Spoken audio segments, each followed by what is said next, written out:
This meeting is being recorded.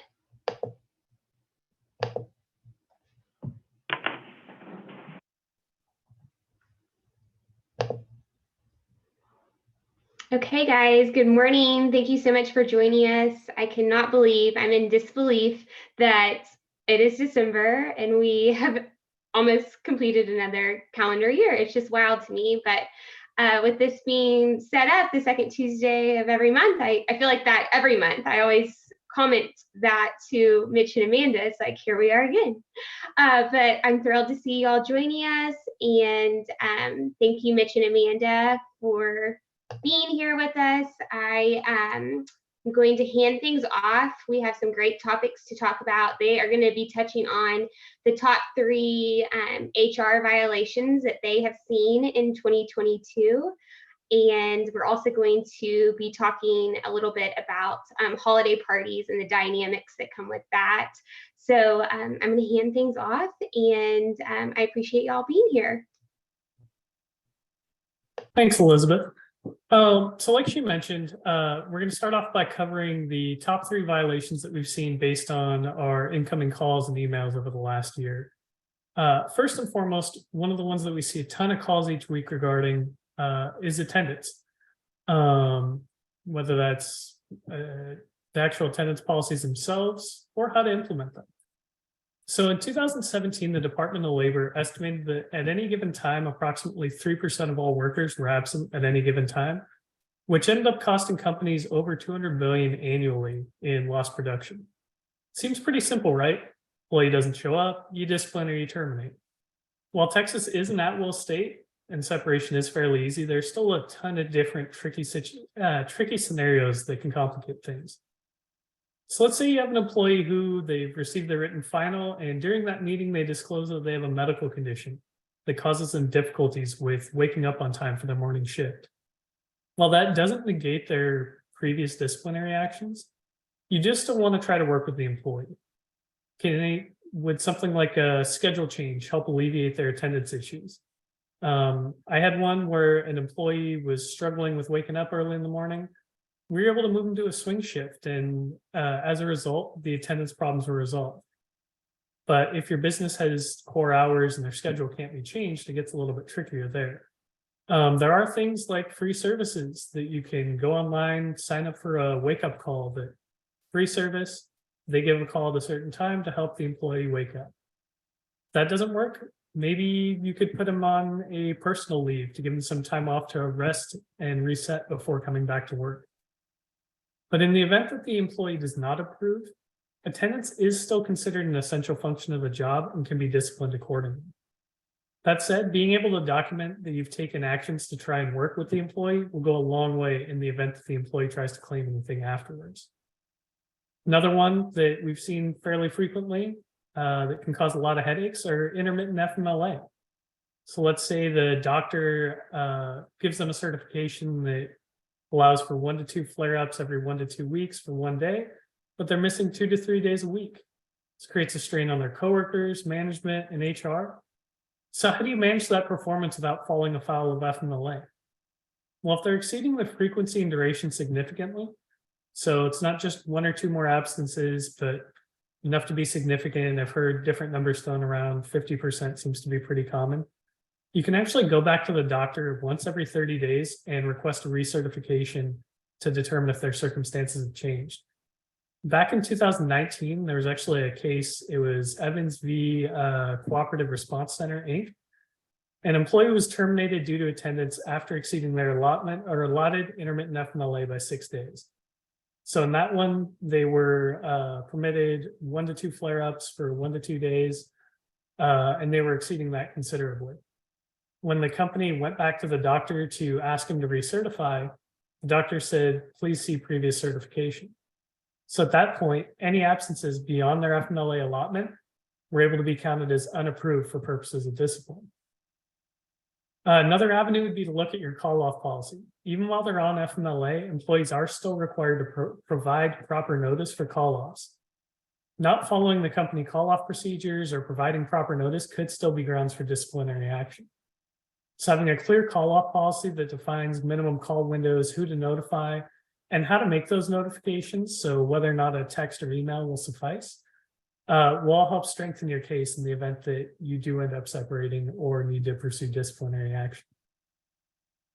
Another one that seems simple on its surface, but can quickly get complex, are no-call, no-shows. So while the absence itself can be grounds for discipline, you may not want to terminate on a first offense, particularly in situations involving FMLA or ADA, or other protected forms of leave. Sorry. For example, under Washington's paid family medical leave, you cannot penalize an employee for taking that leave, including situations where they are a no-call, no-show. However, what you can do is once the employee is returned and made contact with the company again, you can question why they failed to make the necessary notifications. So why they couldn't call in, why they couldn't have a family member reach out on their behalf, things like that.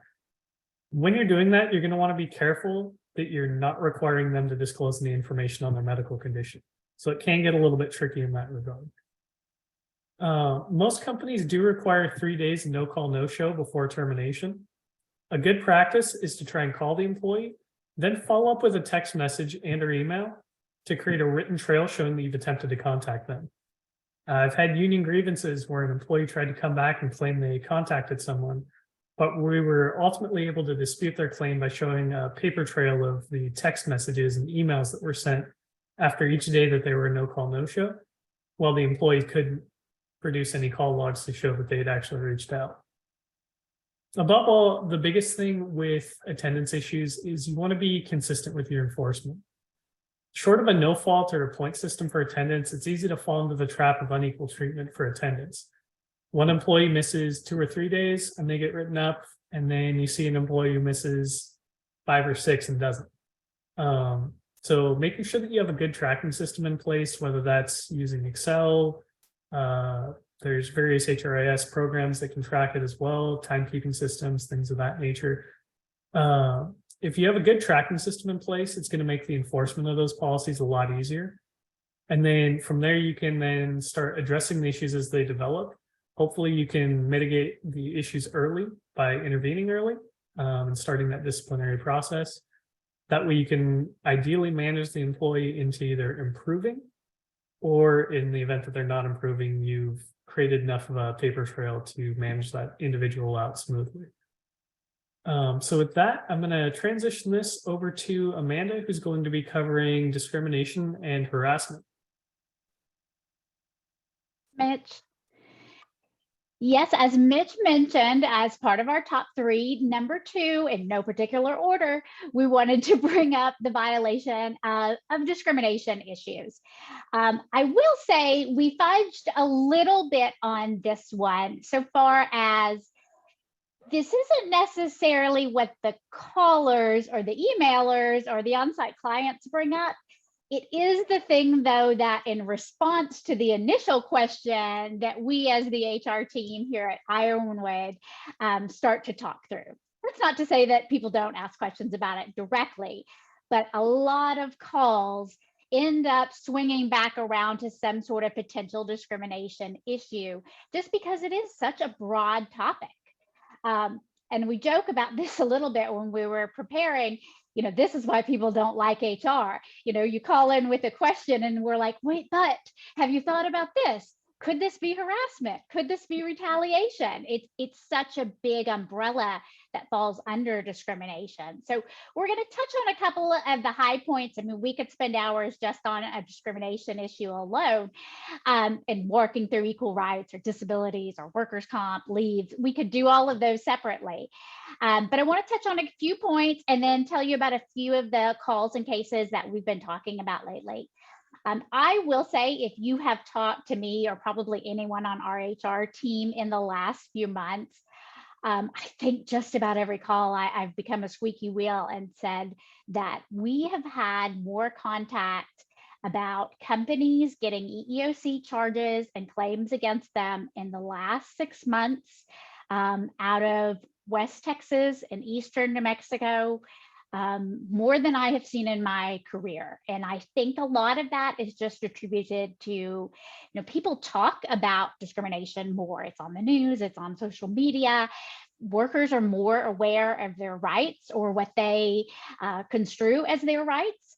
And so people are much more likely to look into that, and then, just add that on top of an already litigious society. And we're seeing more and more cases. And even if it is, a pretty flimsy charge, you still have to spend the time and the energy to respond to it. So that's why we want to touch on some of the high points here.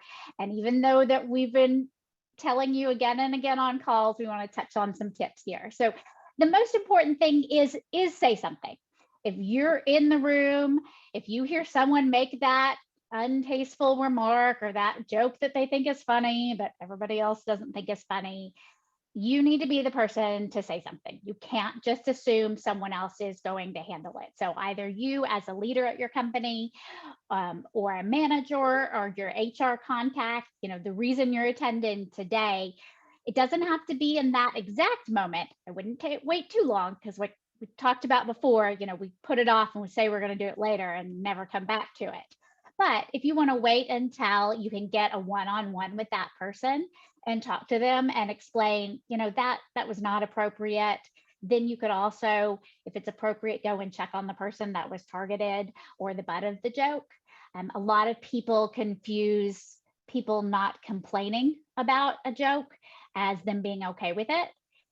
But you have to really kind of flip that around. And instead of assuming they're not offended, you need to remember that you being silent in those situations can be misconstrued as you agreeing with that behavior or condoning that behavior.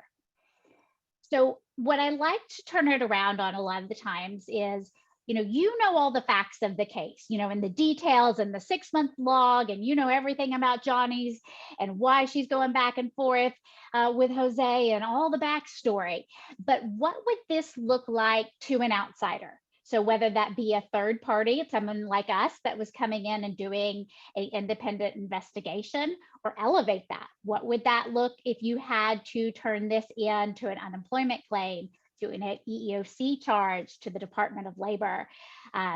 And then, of course, what would it look like if it went to court, if you had to testify about the situation? And I know it feels extreme to jump to that, because the likelihood is you're not going to get sued over this one incident, but it's these one-offs that end up sneaking up on people and end up affecting the company in other ways.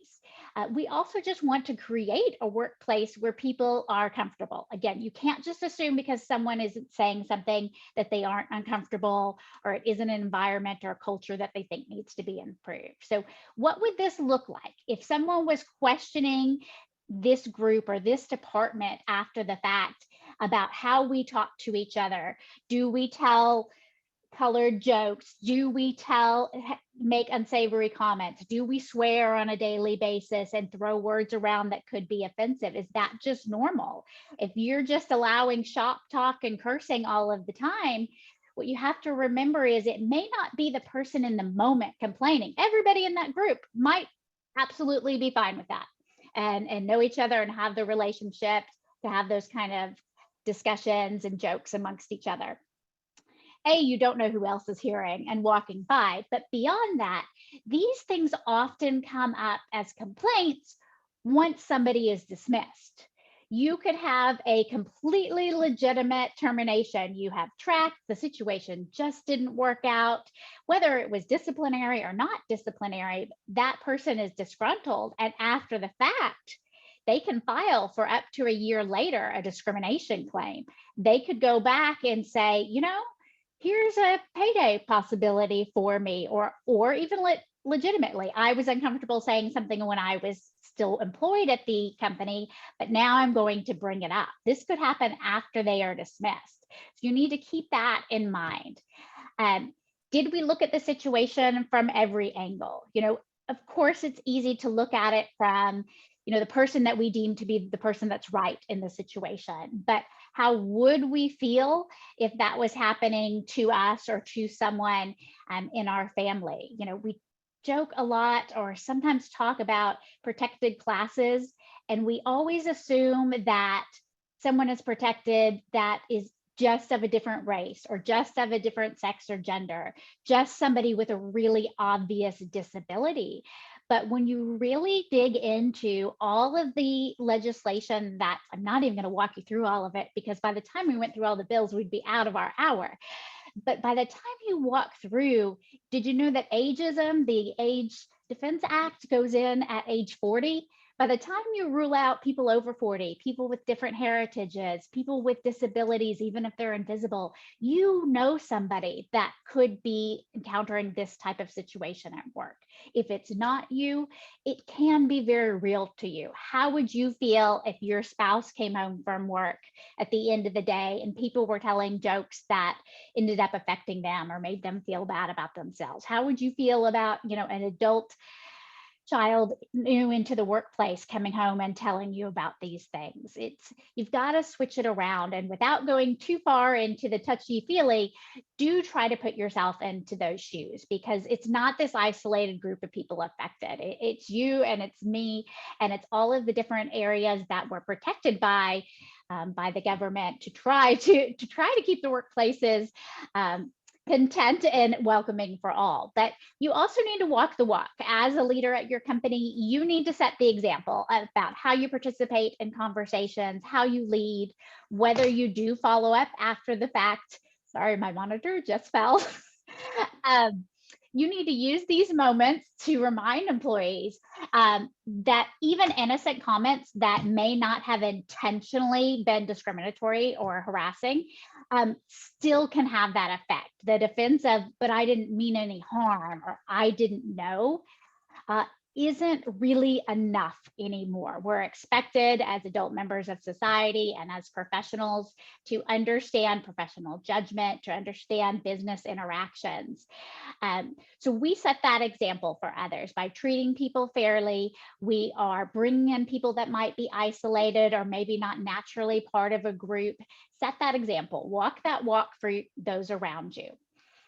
You also want to make sure you're not letting your inherent truths or beliefs interfere with the situation. A lot of times, truly just in venting or in a telephone conversation where we're talking to you guys, and we try to allow that opportunity to just let you talk through it, to process out loud. And if you've been on the phone with me or in these sessions, I process out loud too. So I try to give that opportunity to others. A lot of times that is just, airing of grievances. And sometimes you just need to be heard and get that off the chest. And sometimes situations are like that, but you can't always jump to where I'm going with that is we often say, well, I worked when I was sick. I came to work when I had the flu. I had that same cold and I was able to handle it. Or women, I worked right up until I had the baby. I had that disability, or my uncle has that, and they were able to work fine. A lot of times, because we're trying to empathize, which I just touched on, or sympathize with others, we're trying to put ourselves in those shoes, but then we base their experiences on our own. And it's not really fair to do that. We don't know everything that's going on in our employees' lives, and even our coworkers, even those that you're really close to and feel like you know and understand. You don't know their full medical history. You don't want to know their full medical history. You don't know why this could be hitting them harder than you. And you've got to build those relationships and that trust so that if someone comes to you with a discrimination concern, with a health concern, that you trust each other enough to believe that they're coming to you honestly. So you can't always look at it from, well, here's how I would handle the situation, because we're not there. And we don't know what else could be in play.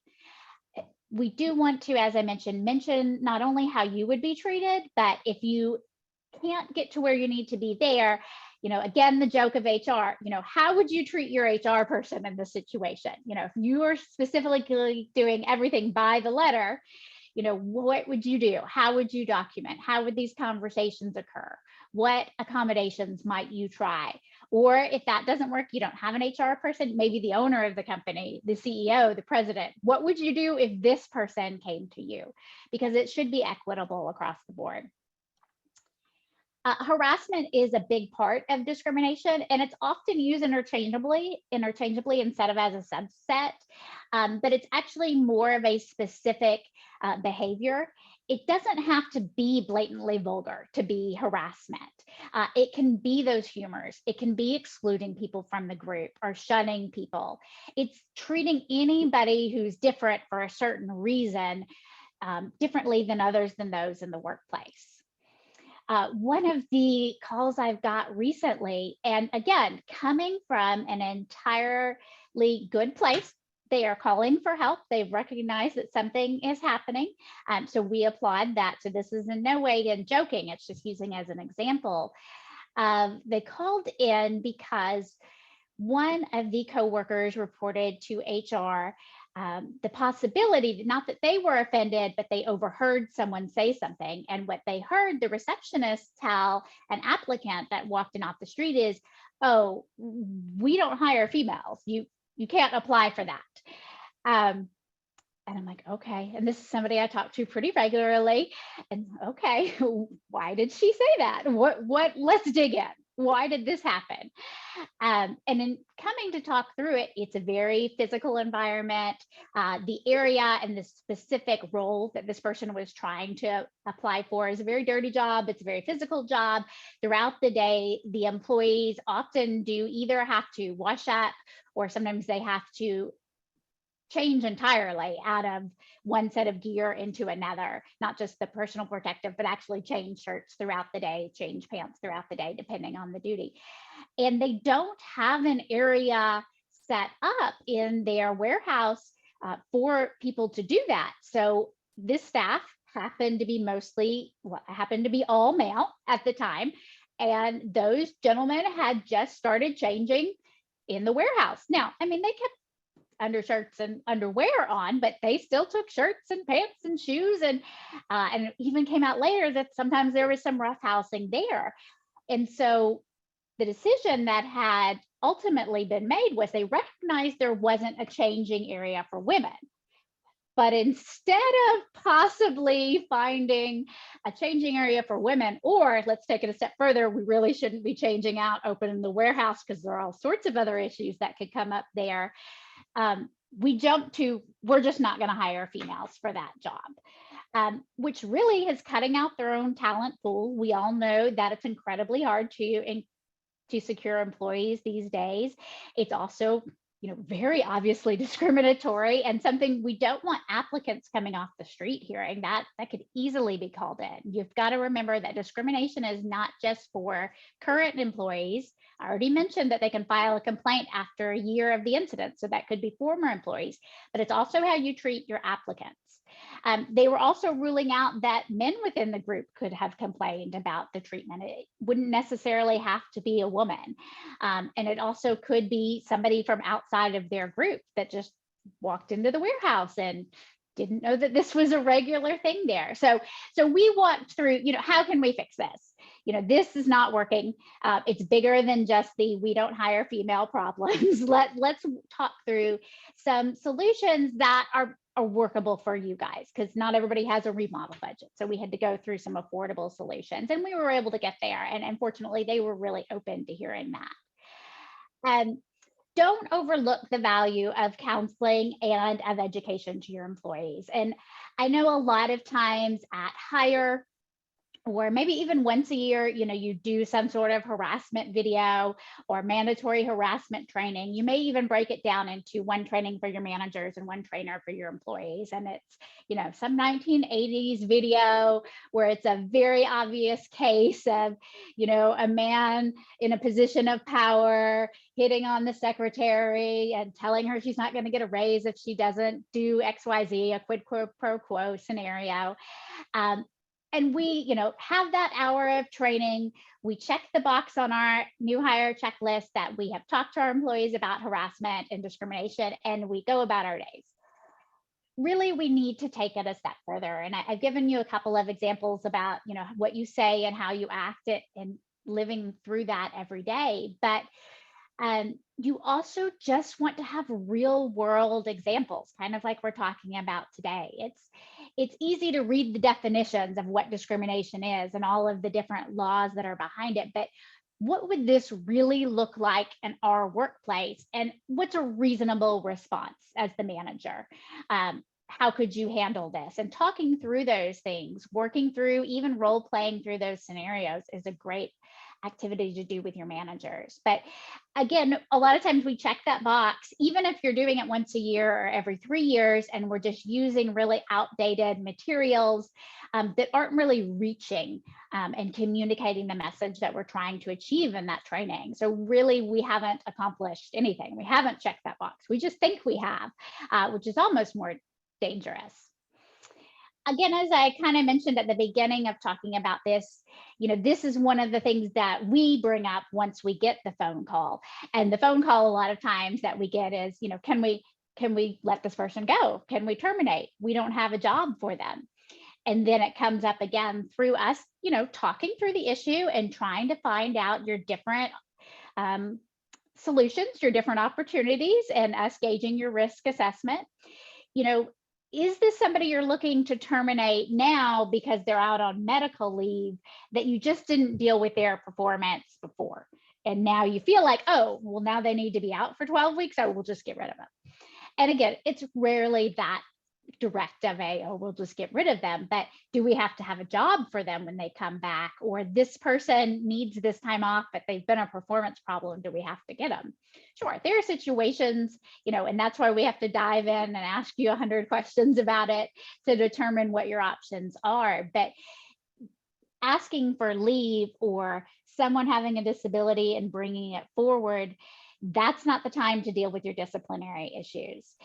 Looking to do that is really a red flag and can really cause a discrimination issue and claim very, very easily. Because when people are looking for these protected activities, whether that be a disability accommodation, whether it be protected leave, whether it be someone that's coming in complaining about some talk that's going on in there and now they're just the problem person, we'll just get rid of it. You are really playing with fire there, because those are your situations where you're most likely to have a discrimination issue. So you need to look at, what are we gaining from terminating this employee? Because it needs to be for a business reason. If you're legitimately having a reduction in force, if you're having layoffs, if something else is happening for business reasons and someone in a protected class or on protected leave ends up needing to be let go, that may happen, and we can talk through that, but it needs to be for business reasons, not for other personal reasons or because they've been a problem child and we haven't handled it for them. Also, sometimes we get calls asking about the termination and they've done great. Let's say they've walked them through FMLA before, but this has been a prolonged illness. Sometimes we just don't fully understand until you reach out to Ironwood and talk to us about the laws themselves. So recently we had a long call with a client and we were walking through all of the options, and it was a tough one. It was when Mitch and I were both on it and we were trying to come up with a workable solution, because the company really was trying to do the right thing. And we had asked at the beginning, did this person go on FMLA? And they said, yes, they've already been on FMLA. It ended up coming later when we talked about how prolonged this illness had been, that the person was eligible for FMLA again. They didn't realize at the company that FMLA could be taken yearly. So even just your understanding of the laws is something that you need to keep in check. If you have to take part in a conversation or someone comes to you, let's say you've had that uncomfortable talk with them, that language or that behavior is unacceptable, you need to categorically reject any attempts to justify the behavior. It cannot look like you're in the middle ground here. Words or actions that even appear to be discriminatory don't belong in the workplace, and you need to send a very clear message that is your expectations, that's the company's expectations. Last big piece here, reporting. A big thing that we often talk to people about is, well, someone came and told me about a discrimination issue, but they don't want it to be on the record, or they don't want us to tell anyone else. confidentiality is extremely important. We don't want to minimize that at all. You need to have all of your mechanisms and who needs to know this information buttoned up. But that person coming to you is sharing that knowledge. They are filing a complaint. You have that knowledge now. You need to document that.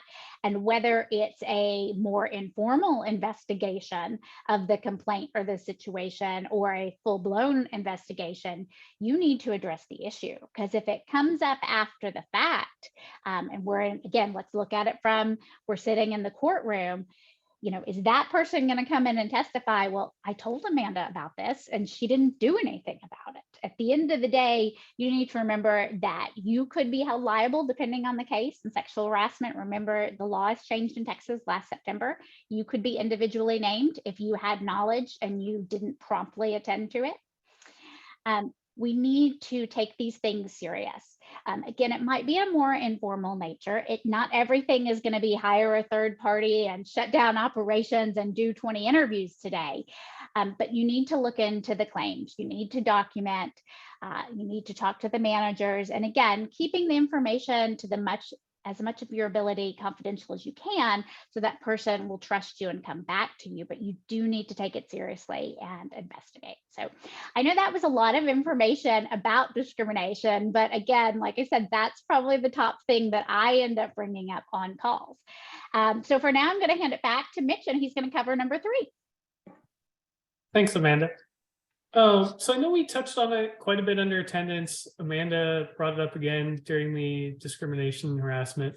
But one of the other big ones that we see is a lack of documentation. While that's not a violation by itself, we routinely see situations where a company, they handle a situation, it may have been handled okay, it may not have been, but at the end of the day, there's no documentation to support how they handled it, which then gets them into even hotter water. Whether that's failing to document an allegation or an investigation, not documenting disciplinary actions, or even failing to document terminations. It leaves the company with little to stand on down the road if an employee pushes back or files, say, an EEOC charge. At my previous company, we used to actually joke that at-will terminations were just discrimination claims that hadn't happened yet. Since the lack of documentation there meant the employee could come back and claim whichever protected class they were involved in was the reason for separation. We wouldn't have any documentation to show otherwise. I mean, I had one early on in my career where I failed to document something. We had an employee who was routinely late 3 to 4 times a week. My managers were handling the performance management piece. Individual got to a written final. During that meeting, the individual disclosed that he had difficulty sleeping due to his medical condition. I offered him an alternative schedule. The employee refused, but I failed to document that I offered him that alternate schedule or document his refusal. So when his performance concerns continued, he kept having those attendance issues. We separated. He filed a grievance for wrongful termination due to his medical condition. I couldn't really show that I'd tried to accommodate it, even though I had. The only reason we were able to get that termination to stick through that grievance process was during the meeting, I was actually able to get the individual to admit that I had offered him a alternate schedule. But that whole headache could have been avoided had I simply taken the time to have him sign the accommodation law. I mean, we had one of our clients dealing with a discrimination claim from a reported incident. Ownership was made aware of it. They demoted a manager over it. However, they didn't document anything that took place as part of the incident, the allegations, anything. So then when they came time for them to try and defend it, they couldn't show that they actually took any action on the initial complaint. Another one of our clients is currently in a situation where an employee was terminated for cause. However, there was no documentation on it. So the employee then came back and tried to claim that the termination was retaliatory. Well, had the company taken the time to document their investigation, they could have shown, hey, the individual was terminated for cause. This is why. This was the nature of the complaint that led to their termination. But none of that documentation existed. I mean, even large corporations aren't immune. Prior to coming to Ironwood, I worked for a large company in the tech sector. We'd routinely have managers come to us at their wits' end. They're dealing with a low performer. He's been struggling for months, even years in some cases. they've been coaching the individual, but not documenting any of the coaching. So from our end, it looked like out of nowhere, they want to terminate somebody when really they've been trying to work with this person for a long period of time, but didn't do anything to document it. So how do you avoid these situations? Well, if you can, one of the best things you can do is get a standard operating procedure together for things like FMLA, your ADA accommodations, your investigations, your disciplinary actions. If you have a process in place, it's easier to follow and make sure you're dotting your I's and crossing your T's, hitting your checklist to make sure that all your documentation's in place. If you don't have forms for, say, FMLA, you can go online and get it. There's sample forms for ADA accommodations. There's sample forms for investigation summaries, disciplinary actions, you name it. Take a look online, start building up that library so that you have a quick reference for how to document those things. For investigations, documenting things like dates, specific details of the concerns or allegations, and how those allegations were substantiated are crucial when the time comes to defend them. Even something as simple as a follow-up email to a verbal counseling goes a long way towards showing that an action's been taken. When you are documenting things like that, keep in mind that it could potentially become a matter or a legal record. So try to avoid things like slang or opinions that could be misconstrued and just stick to the facts. For disciplinary actions or performance plans, detail the expectations that the employee should be meeting, as well as a timeline for improvement. You don't necessarily need to say, hey, they have exactly 30 days to improve or get out, but saying, hey, by the end of December, or outlining a timeline like that will help clearly establish, hey, we're aware that there's an issue. These are the expectations, and this is the timeline to meet it. That'll be a huge asset if you ever need to defend it. When you create those documents, always give the employee a copy and have them sign it, acknowledging receipt. Reassure them that, hey, by signing it, it's not an admission of guilt. It's just stating that they've received a copy and that it's been discussed with them. That way they can't come back and say, hey, they never received it. Sometimes people aren't comfortable signing things. That's when you bring in a witness and have the witness sign stating that the individual refused to sign it.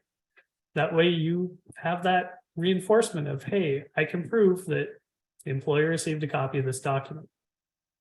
Even things like rate increases, promotions, job changes should all be documented as well, ideally with some sort of acknowledgement showing the employer received them. We had to deal with a couple wage and hour complaints a while back where an employee had a verbal agreement with a manager on a certain wage for working a given location. Well, none of it was documented, so the employee tried to come back and claim they were owed $2 more than they actually should have been. It was a whole mess because there was no documentation to show it. So that's, you always hear it. I mean, it's one of the big things, document, but a lot of the times people don't necessarily think about how to document it. So that's why we wanted to stress this, because it is such a common issue. I mean, at the end of the day, spending the extra couple minutes to shore up your documentation can not only save you headaches, but it'll also save you potential dollars and potential legal fees and settlements. So with that, I'm going to go ahead and hand it back over to Amanda so she can lighten the mood a little bit with holiday parties. Thanks, Mitch. Yes, we are going to change gears a little bit and talk about some potential holiday party hiccups and also some tips. Now, we are almost mid-December, so it's possible you've already had your holiday party for this year. In fact, 3 out of 4 businesses hold some sort of holiday festivities every December. But even if you've already had your party for the year, don't jump off the line yet, because this is the time to collect information for next year. Things to keep in mind while it's fresh. So whether that's a survey from your staff or attendees, or just making these notes to yourself on some of the things that we're going to talk about today, so you can think through it for next year, so that the time and the resources that go into planning something for your employees really go into the best possible route as possible. So they're incredibly common. And the biggest tip I can give you is proper prior planning.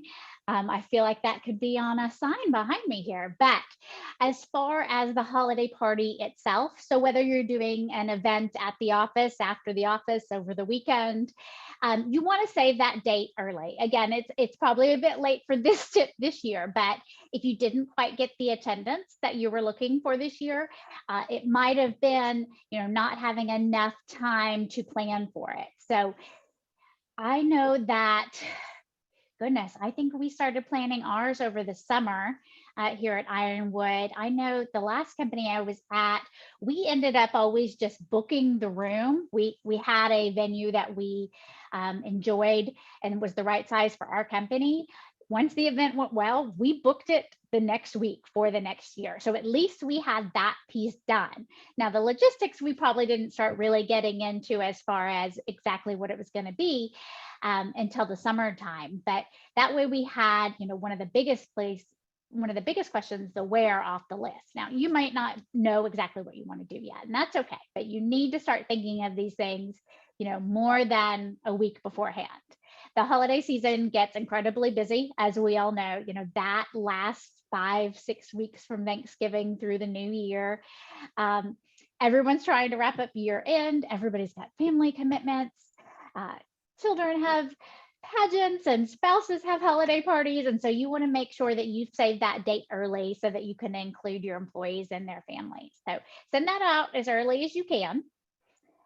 Also, if you're in that planning stage, or even now as you are looking at your party, if it's coming up this next couple of weeks, I really ask that you would look at why you're offering the party. Overall, when I went through some of the research to talk about this with you today versus just our most common temps, that survey that I already just mentioned for that, a lot of the research, and it varied the percentage a little bit, that employees are pretty lukewarm when surveyed about how they enjoyed their holiday party. Only 36% of those, and again, I looked at several surveys, that's about the average there, about 36% described the holiday party as fun, and actually 35%, so almost exactly equal, rated them as negative. So that kind of left, a pretty similar, about 29% in the middle as just being okay. And why does that matter? On one hand, you can write it off, they're just negative, they don't want to have fun, we had a great time.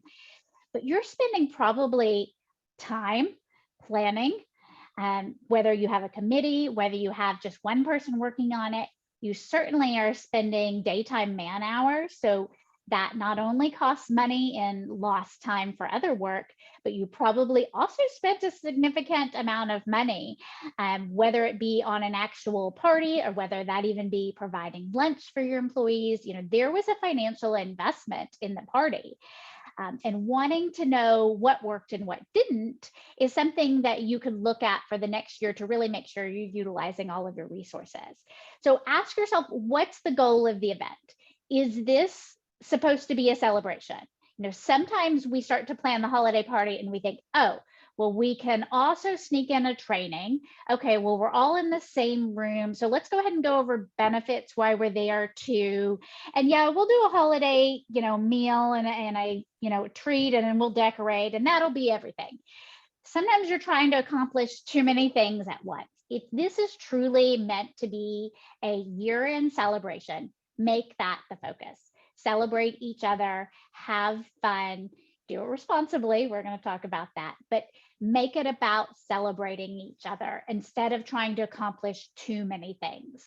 It will naturally become an organic team building experience versus trying to force it. Again, groups are going to be different and you're going to know your group, but that's something that if it's not quite the experience that you're looking for, or people didn't respond or behave the way that you necessarily expected, something for next year, you might really, start with looking at your goal. And there's nothing wrong with planning a year-end training and maybe needing to do the lunch for your employees at that time. That makes sense logistically. Just be very clear about what you're trying to accomplish, and that way you can gauge your success once it's complete. If you are having some sort of party and alcohol is going to be involved, this is something we're going to touch on quite a bit. Try not to center your entire party around the bar, or around the fact that it's happy hour. Again, just keeping in mind, it's an incredibly busy season. Illnesses are high for this year. Stress level is high. Holiday commitments are high. You may not even want to do a party. You might do something virtually. You might put together some sort of donation or drive, whether you're physically collecting that for another company, or whether you would be having people go out on their time, volunteer or donate. It could be gift cards that you send out to your employees, where you took that holiday money that you were going to spend on a party and ended up buying things for them, and as far as bonuses, vouchers, memberships, professional development opportunities. You have options other than the party itself. But since most of us go the traditional party route, again, I just started to talk about happy hour before, but a lot of companies tend to center the party around alcohol, and that can be one of the most dangerous ways to center your party. And I'm not trying to be the buzzkill here, but again, this sets quite a bit of liability for yourselves and for your company. And so you do need to keep these things in mind. If you are going to host an event, you might start it at the end of the workday. Maybe you're able to cut out an hour early. Again, thinking through the logistics of, okay, this is celebrating our employees, so we're giving them a little bit of time off. Also, if we are doing something that involves alcohol, I was going to say people are less likely to highly drink at 3 p.m., but we're making some assumptions there. But let's hope, if it's earlier in the day, people still have time for their evening activities or responsibilities. And so most of the time, those people are going to be planning for their normal end of day routine by 5 or 6. They need to go pick up the kids at daycare. They need to get home. They need to sit in traffic and fight all of those things. So sometimes doing that kind of at the end of the workday versus an after hours activity can be just as fun and end up really solving a lot of these potential liabilities organically. Don't be afraid to put a time limit on the festivities though. So even if you do start the event after work, or if it's on a weekend event, have a planned stop time. It's not just we're gathering at 7 p.m. and goes until whenever. You need to have a time limit on it. We need to have a clear end. If you do something right after work, let's say you plan for that 5 p.m., we're going over and everybody's going directly to this location or to this restaurant, that does also cut down on the ability of employees to pre-party. So if alcohol consumption is a concern with your group, that's a way to potentially limit that as well. Again, remember that your appreciation and celebration can come in a lot of different forms. You don't have to engage in risky behavior or put yourself in any jeopardy. If you've done a traditional holiday party and maybe either with budgetary constraints, you don't want to do that the next year, you could do games at the office. You could do a party with things like trivia or white elephant. You could do a team building event. Again, go back to what your focus is, but if team building is also something you wanted to do, you could go to places like escape rooms, you could do Top Golf, you could just do a team lunch in the middle of the day and then come back. It's that time and that appreciation and that connection that people feel and enjoy. And once you've set your intention and once you have really decided on a focus, your employees are going to feel that. They're going to recognize that versus it just being you busy controlling, trying to make sure everything gets done. Is everyone having fun? I'm having fun, right? Having that clear schedule, planning ahead of time, knowing what your goal is going to set you up to success. And if you do any activities with alcohol, do make sure that you pair it with food. So whether that be with apps or at a meal, you definitely want to balance those. Another thing to consider if you are doing some sort of gathering is you want to make it convenient for everyone. So it needs to be at a time that works for the majority of your staff, and it needs to be at a location that works for everyone. Again, this can sometimes feel pretty obvious, but with so many more companies having part of their staff remote or part of their staff in a hybrid work environment, even if you have multiple locations or if your crew works on job sites throughout the day, really put some thought into where does it make sense to work. If it's after hours or on the weekend, where do the majority of our employees live? I mean, obviously you can't accommodate and change it to work for every single person, but you do want to think in groups. Again, that's why I mentioned kind of that 3 p.m. to 5 p.m. party. That way it doesn't put too much of a stress on families if they needed to go about their normal evening activities, or they still needed to go Christmas shopping. They needed to go home and care for another family member. Maybe they don't have money to have an after-hour babysitter or a weekend babysitter. Logistically, the location, it could sound exciting to be able to have a great rental at a really fancy space, but how are your employees going to get there? Again, I just mentioned, do they need a babysitter? We have multi-generations in the home. Is someone going to be caring for an elderly co-member? If they are traveling or if they're going to spend the night because you're trying to get them to drink responsibly, who's going to care for their pets? Again, it feels like we're getting into the minutia, I know, but sometimes those are the details that we overlook that ends up making holiday parties a chore instead of, again, that celebration of our employees and that celebration of our successes for the year. So think through those sorts of things. What location makes the most sense? What time makes the most sense? And it might be something a bit non-traditional.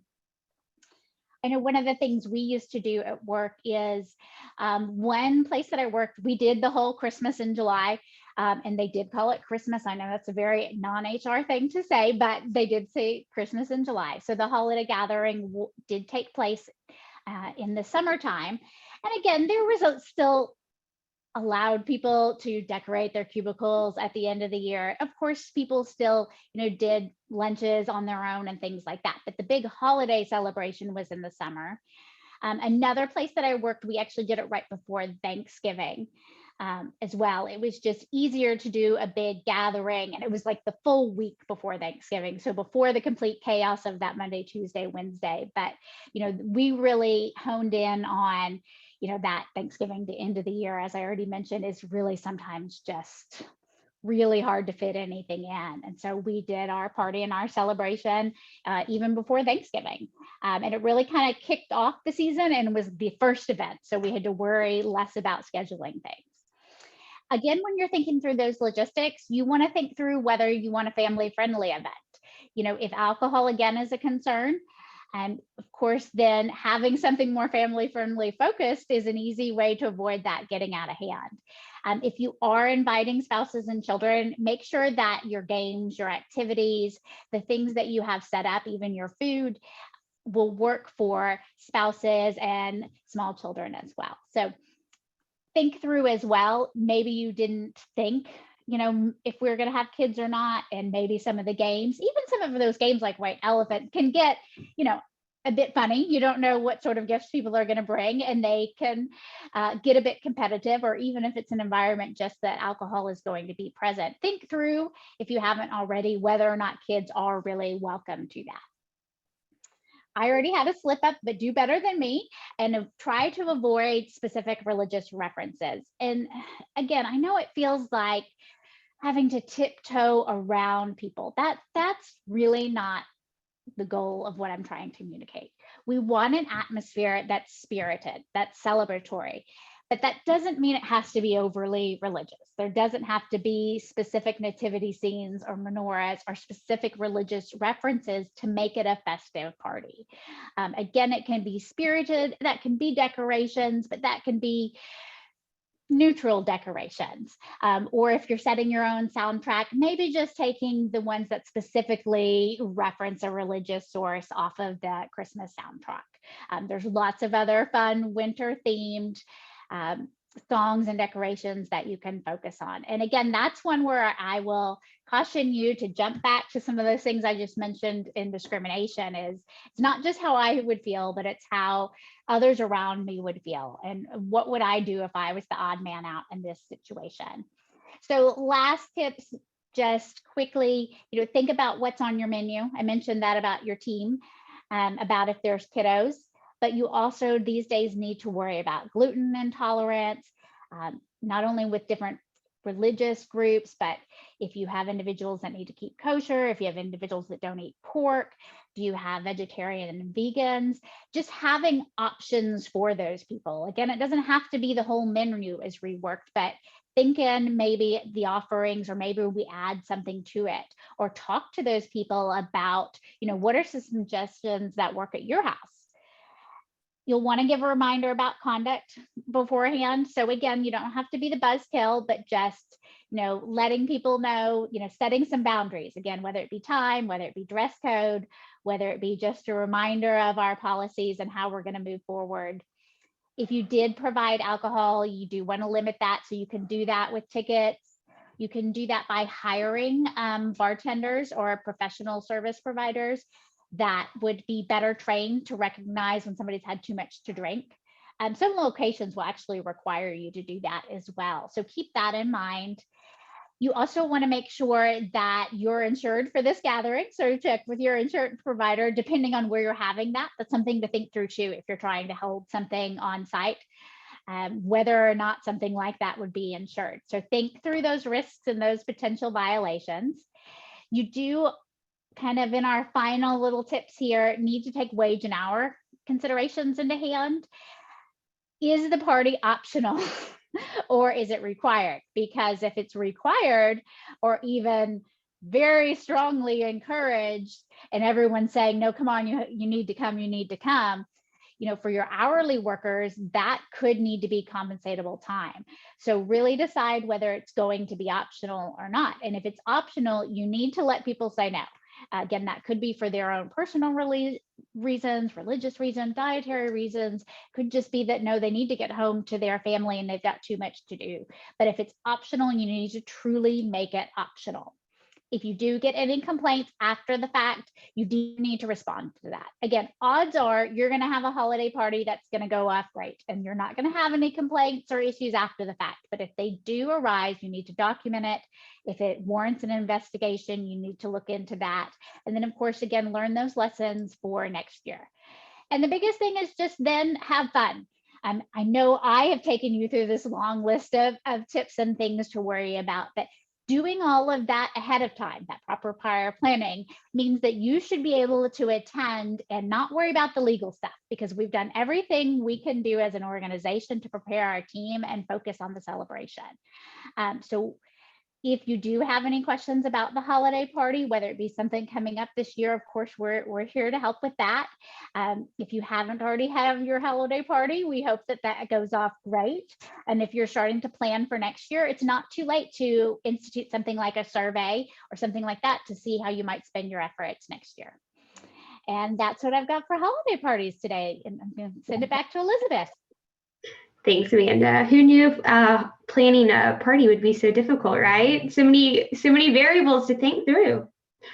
Well, I do appreciate y'all taking time to join us today for our Clear Up the Chaos. We will be joining you after the new year. I'm wishing each of you a blessed holiday season.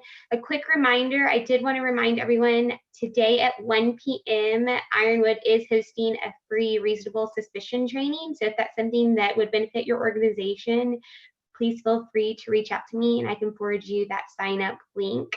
I will be sending a follow-up email this week with the recording should you wish to share this with anyone within your organization. Thanks again, guys, for joining. Have a great day. Bye.